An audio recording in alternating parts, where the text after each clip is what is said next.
This is the news on Honor 103.5 FM. Honor FM News. Accurate, transparent, undiluted. We go deep. We bring you the news behind the news. Honor FM News. If it's new, then it's news.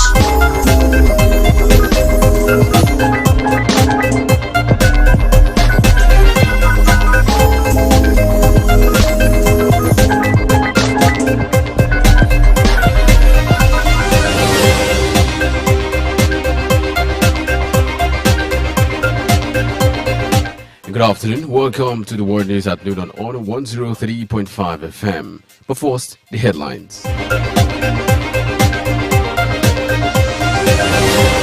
On the national scene, Nigeria Labour Congress threatens nationwide protest over proposed telecoms electricity tariff hikes. And former President Obasanjo hosts Jonathan, Atiku, Ooni-of-Ife, and others. And Rivers State Governor Siminalayi Fubara dismisses impeachment rumor. Rivers elders caution federal government. Government agencies brainstorm as direct payment to local government suffers setback. In the continent, Uganda records second case of Ebola outbreak. Infant dies. And on the foreign, the UK Prime Minister Keir Starmer reviews coalition to end Ukraine war. Ukraine President Zelensky appreciates US, praises European Union after talks. In the world of business, federal government plans $122 billion investment to diversify energy sources. Entertainment Ned Nwoko celebrates Regina Daniels' achievement amid rumored marital saga. And in sports, Super Eagles coach Harry Chale watches MPFL match as Victor Osimhen scores brace for Galatasaray. And now the news in detail. I am Anuluakpo Itu. The Nigerian Labour Congress (NLC) has promised to mobilize workers and citizens for a nationwide protest if the federal government proceeds with its proposed electricity tariff hike. The union has described the action as an economic violence against the working class and broader Nigerian populace. This came as the National Union of Electricity Employees warned the federal government against plans to hike electricity tariffs, saying Nigerians should not be paying for darkness. In a communique issued at the end of its National Executive Council meeting in Yola at Adamawa State on February 28, 2025, and made available to journalists on Sunday, the NLC rejected the reclassification of electricity consumers by the Nigerian Electricity Regulatory Commission. Additionally, it accused the Ministry of Power and NERC of attempting to force consumers into higher tariff bands under the pretext of service improvement, while in reality deepening economic hardship.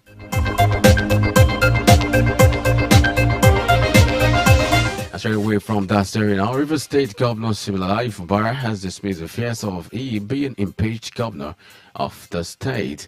He stated this in a statement on Sunday following Friday's Supreme Court judgment recognizing the 27 lawmakers loyal to ex-governor Nyesom Wike.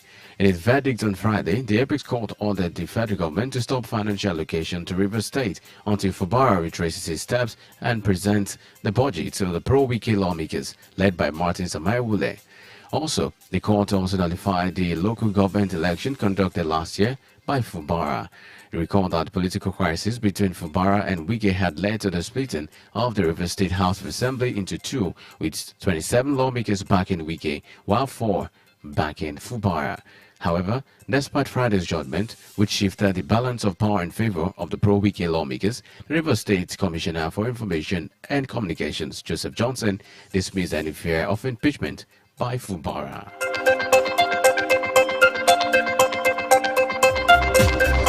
As along the national scene, former President Olusegun Obasanjo yesterday hosted his predecessor, Dr. Goodluck Ebele Jonathan, and former Sierra Leonean President Ernest Bai Koroma, former Vice President Atiku Abubakar, and one-time Senate President Bukola Saraki with his spouse Toyin. Also at the gathering was the Ooni-of-Ife, Oba Adeyeye Ogunwusi, and there has been political speculation about the meeting, but Mrs. Saraki said the event was to honor the former president whose 80th birthday comes up on Wednesday. And in the continent, a 4-year-old child has died of Ebola in Uganda, as disclosed by the World Health Organization (WHO) on Saturday. And this is a setback for health officials who had hoped for a quick end to the outbreak that began at the end of January. The child was reportedly hospitalized at the main referral facility in Kampala, the capital of the East African country, and died last week Tuesday, according to the World Health Organization office in Uganda in a statement. However, they stated that the World Health Organization and others are working to strengthen surveillance and contact tracing in Uganda, and the death undermines Ugandan officials' assertions of the outbreak under control after 8 Ebola patients were discharged earlier in February this year. And it's to the world news on 103.5 FM and out to the foreign scene. UK Prime Minister Keir Starmer has announced a 4-point plan to work with Ukraine to end the war and defend the country from Russia. He revealed that the UK, France, and other countries will step in their efforts in a coalition of the willing and seek to involve the US in their support for Ukraine. Starmer said this on Sunday after calling a summit of 18 leaders, mostly from Europe and including Volodymyr Zelensky. He said four of the points agreed on are to keep military aid flowing into Ukraine, that any lasting peace must ensure Ukraine's sovereignty to boost Ukraine's defense and defensive capabilities, and to develop a coalition of willing to defend a deal in Ukraine. And the summit comes 2 days after a fiery exchange between the Ukrainian leader and US President Donald Trump in the White House. Ukraine President Zelensky said after the summit they were all working together in Europe in order to find a basis for cooperation with America for a true peace and guaranteed security. Meanwhile, French President Emmanuel Macron told newsmen that Paris and London wanted to propose a 1-month truce between Russia and Ukraine in the air, at sea, and on energy infrastructure. Likewise, on the war scene, in the same vein, Ukraine's President Zelensky has stressed his gratitude to the United States and praised European unity after an intense 3 days of diplomacy. Recall that on Friday, Zelensky had a heated exchange with Donald Trump and J.D. Vance in front of the media in the Oval Office. However, after leaving the U.S. early, Zelensky went to London for scheduled talks with European leaders. Here, UK Prime Minister Keir Starmer announced a 4-step plan to guarantee peace in Ukraine and said Europe must do the heavy lifting. However, on his way home, Zelensky stressed the need for security guarantees for Ukraine in any peace deal agreed upon. And if you're just joining, you're listening to the World News on Honor 103.5 FM. Don't forget to follow us on all our social media handles at Honor 103.5 FM Ibadan. And you can also listen live on Radio Garden app at Honor FM Ibadan. And now to business news. The federal government has announced plans to secure a total investment of over $122 billion to diversify the country's energy sources.